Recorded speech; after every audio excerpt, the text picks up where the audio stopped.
if you're watching this on YouTube, you might notice we look exactly the same as we did in our Loving Mountains, Loving Men.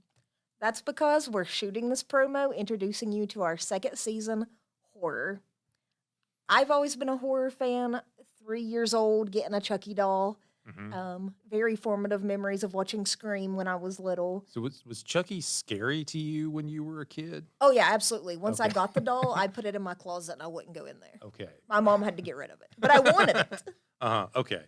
I just I was a little older, obviously, and I'm like, Chucky's not really scary, is he? Or it's silly, but it's not a bad movie. The first one's not a bad movie. So, To a 3-year-old. oh yeah, yeah, to be real. The things that the like the I remember having a Teddy Ruxpin. And I was like, this is like, and I was like way too old to have Teddy Ruxpin. I may have broken 10 when I was like, I want the Teddy Ruxpin. But yeah, it was like, what if that was like a psycho killer? Yeah, I don't think that would be very cool if you were of a certain age. So yeah, completely understandable. 3 years old. And I was always, oh, I better put my glasses back Yeah, on.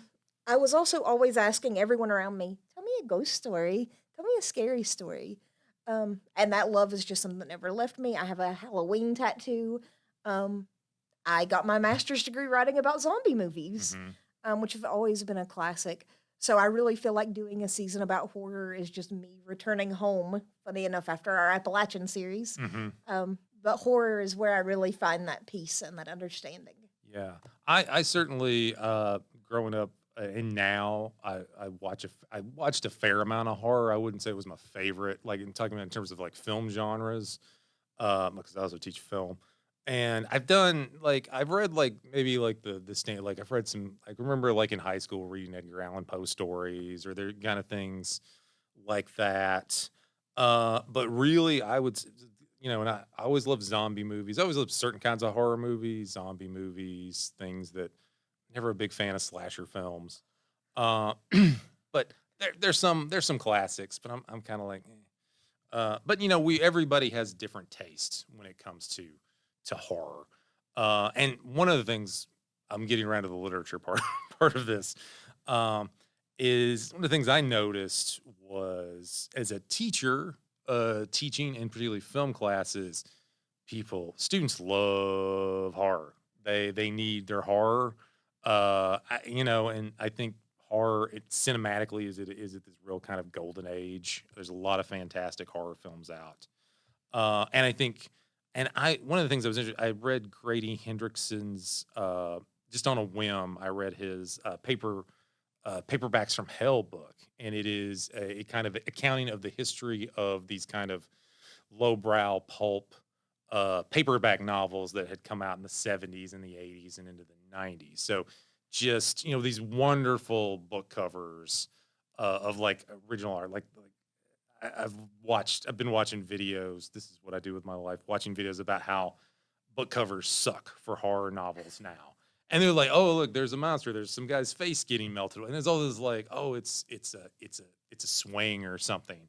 Uh, and it really kind of it appreciates and takes. There's obviously schlocky parts of the horror films that he explores, but I was really really interested in it, and I really basically just wanted to like I probably need to read more horror, and I think as a teacher, of like eventually if I learn enough about horror, I could teach a horror fiction class or something like that.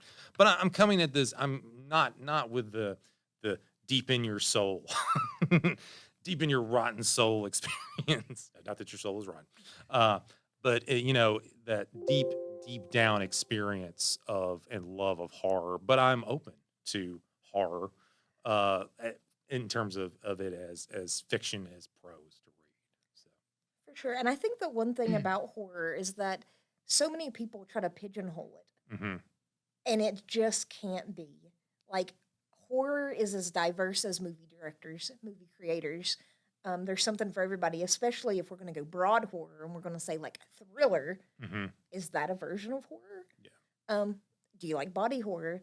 And, that was part of when you and I were picking out these books. It's like, okay, how do we give the widest voice?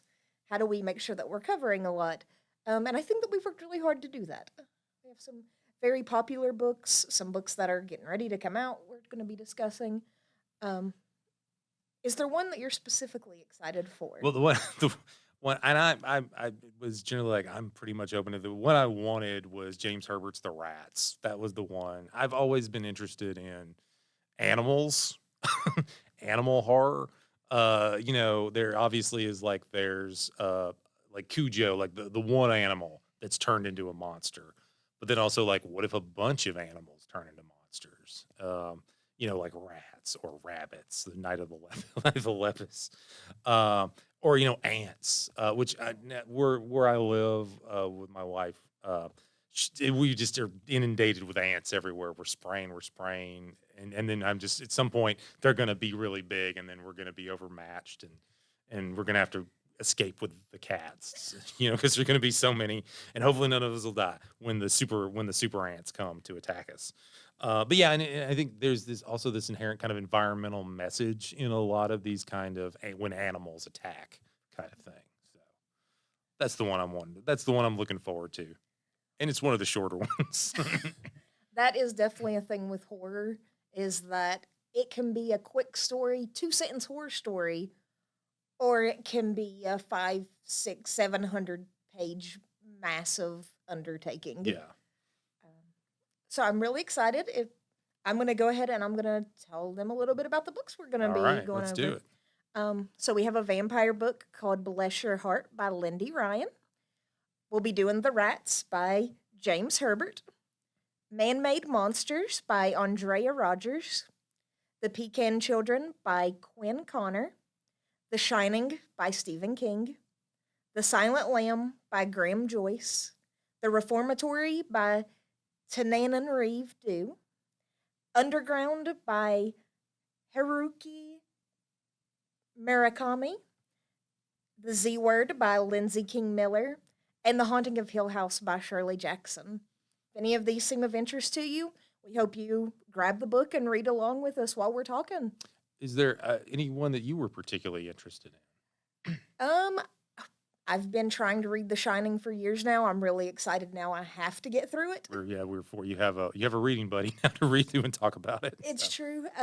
But I think the Z Word. It's been a while since I've found new zombie books. And this is an LGBTQ zombie Mhm. book, which I find really interesting. But it really fits. Yeah. I actually wrote my master's paper, one of them, about zombies being inherently queer. hmm Um, so I'm really excited to talk about that. I was certainly when you like hear the suggestions, like, yeah, let's do that. Let's do that one. Yeah. I was looking forward to that one as well. I love zombies, and zombies can stand in for so many things. And sometimes they can be really lame and just be zombies, like certain popular TV shows, or they can embody something else and stand in for something else, which I think is much more interesting when you For look at sure. zombies. Um, and I've been really disappointed because normally when we start seeing pandemics or epidemics, we see a whole new spawn of zombie movies, and we haven't seen that after COVID. That was the thing I was most excited about because we had the '70s where they're more afraid of like space. Even like Night of the Living Dead, if you listen to the TV on in the back, they're Yeah. talking about space debris. There's zombies, the Night of the Comet. But then when we got into like SARS and Ebola and AIDS, we started seeing this more viral zombie, and I really thought that we were going to see that again. Korea, North or South Korea, has some really good zombie stuff out hmm recently. But I just feel like the American market's been a little stale with zombies, so I'm very excited to dive back into some literature. Yeah, I just want something different in my zombies. Like I love my Romero zombies and all that stuff. Those are classic movies. But yeah, something different. I'm always up for something different. So Well, we look forward to seeing you, hopefully at the end of the summer, early fall. Look forward to it. have a good one. Take care.